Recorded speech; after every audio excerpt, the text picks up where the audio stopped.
Kate would be furious. He was over an hour late. It had taken some time to repair the damage after he dumped the unfortunate cabby in a convenient alleyway. The crisp white shirt had been drenched with blood, so he had made a stop at Barney's to fetch a suitable replacement. A mind-boggling feat, made considerably easier by one of his vampire traits. Much like humans, different vampires possess different attributes and talents. These could include mental telepathy, simple matter transformations, aerial abilities, tracking specific victims by molecule, and short or long-distance teleportation. Robin knew there were vampires of enormous personal powers throughout the world, although he was not one of them. Those creatures not only came equipped with great natural abilities, but also cultivated others with meticulous care. Robin had no desire to become a vampire king. He was content to quietly avoid human detection and survive. After the kill, Robin had become a shade. It was the most important skill in his almost non-existent arsenal. He literally could will himself to evaporate and become one with the shadows. Humans could not see him, although animals and some true psychics could sense him. In such a state, Robin could move swiftly and silently through human environments. This time, his shade had joined the shoppers in the busy aisles of Barney's, selecting a clean shirt and making good his escape. It had taken him some time to summon enough courage to walk up to the guarded entrance to the Glockner Gallery. He was desperately afraid of what he would find there. A few of his former possessions, perhaps? The chance to touch one or two, scanning for any trace left lingering of his father, maybe even her, maybe even Elizabeth, and the truth of what happened to them all. The truth he had avoided learning for 300 years. It hadn't been difficult to hide from the impact his disappearance had made to the people he loved.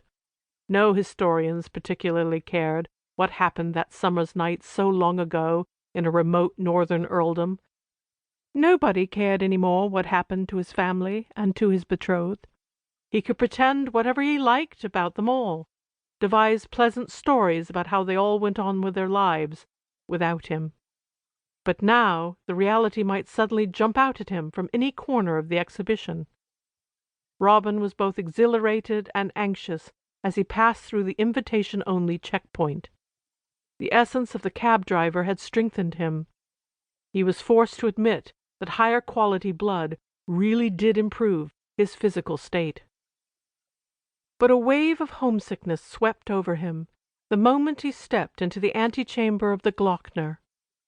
The temporary exhibit gallery had been shrewdly fashioned, with painted flats, huge photographs, and flat screens with virtual tours of the actual castle into an eerie representation of his Hawkesmoor. Frozen in the entrance, unable to take another step closer until he could absorb the shock, Robin saw a small collection of Hawkesmoor's more important furniture, paintings, tapestries, and silver scattered about the surreal set. Even at a distance, he registered the regal presence of the 6 Venetian walnut armchairs his mother had been so fond of, the crimson and gold Queen Anne state bed, along with its magnificent gilt wood suite of furniture, the maudlin, feline, silver chapel communion service his father had commissioned to celebrate the birth of a son, and all the paintings. "Mother," murmured Robin, moving forward, almost breaking into a run. It was hanging off to the left, over a plaster recreation of the green drawing-room's Carrara marble fireplace. The really splendid Jonathan Richardson painting of his mother, Augusta, the 6th Countess of Hawkesmoor. He edged around the tightly knit groups of socialites who milled about his possessions, drinking champagne and nattering about the opera guilds or the horse show in the Hamptons. She gazed down at him with a kind smile, more than a hint of her famous sense of merriment playing across her large green eyes. "Mother," Robin repeated softly, his throat tightened.